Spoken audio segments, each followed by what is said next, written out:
resolved not to defile himself with the king's food and drink that had been poured out and sacrificed to idols. Now, what's that look like in your world? That might be a predetermined decision that there's some parties you're just not going to go to. Courage begins with an advanced decision.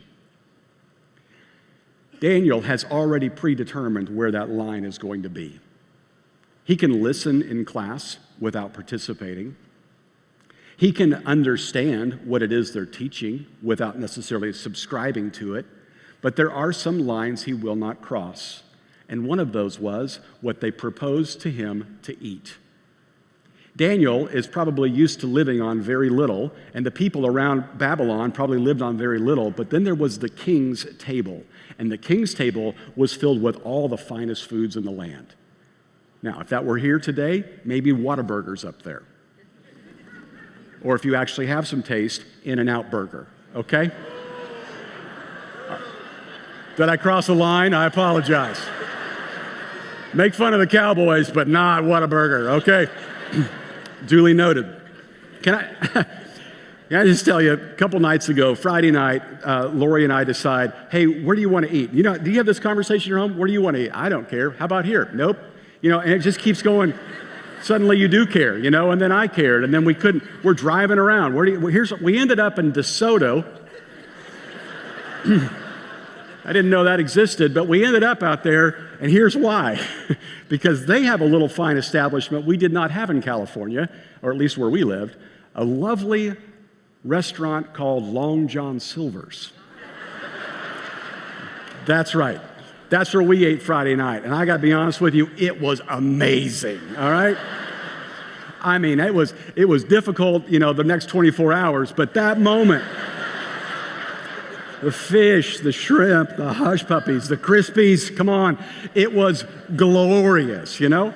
And that's what these guys now have access to. They're used to living on, you know, wheatgrass and tofu, but now they get to live in Texas. Now they get to live on good food, right? They get to live on the good stuff. And Daniel says, we're not going to eat that. Now, why is that? Because Daniel knew that that food had been sacrificed to idols. And he had predetermined an advanced decision. That's a line I won't cross. Here's what it says in verse 8. Daniel resolved not to defile himself with the royal food and wine. And he asked the chief official for permission. Catch that. He doesn't just walk in and demand it. He asked for permission to abstain. Not going to do it. And here's what the chief official says. I'm afraid of my lord, the king, who has assigned your food and drink. Why should he see you looking worse than the other young men your age? The king would then have my head because of you. You got a boss that's kind of hands-on, maybe hands-off. This boss was heads off. That's the kind of a king, you know, the king was. And yet Daniel says, I'm telling you, you let us eat our diet, we're going to be in even better shape than those guys. I don't know, maybe even name it something. How about the Daniel plan? Okay, you can make a lot of money on it years from now. And so he says, test us for 10 days, and they do. And here's what it says. At the end of 10 days, they looked healthier and better nourished than any of the young men who ate the royal food.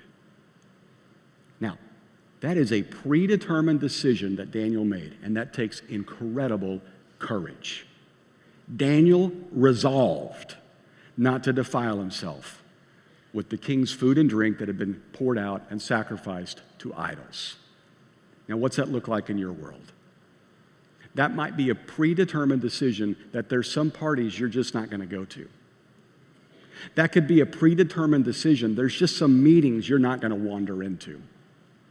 That might be a predetermined decision. There's going to be some people you just don't hang out with. Or maybe there's going to be some lines you're not going to cross at work even though everybody else does. Maybe it's a decision to not take certain promotions because it's going to ruin your time with your family. It's a decision you make ahead of time with a sound mind and biblical judgment that says, I'm not going to go there because I want to honor God and the commitments that I have. That's courage. And that's what Daniel does. Daniel continues to live out this life of courage, and it continues to push him into places where he has to make a decision based upon his predetermined results. And Daniel has decided, I know where my line is. Much like what happened on a bus in December of 1955 in Montgomery, Alabama, when Rosa Parks said, no, I'm not going to the back of the bus.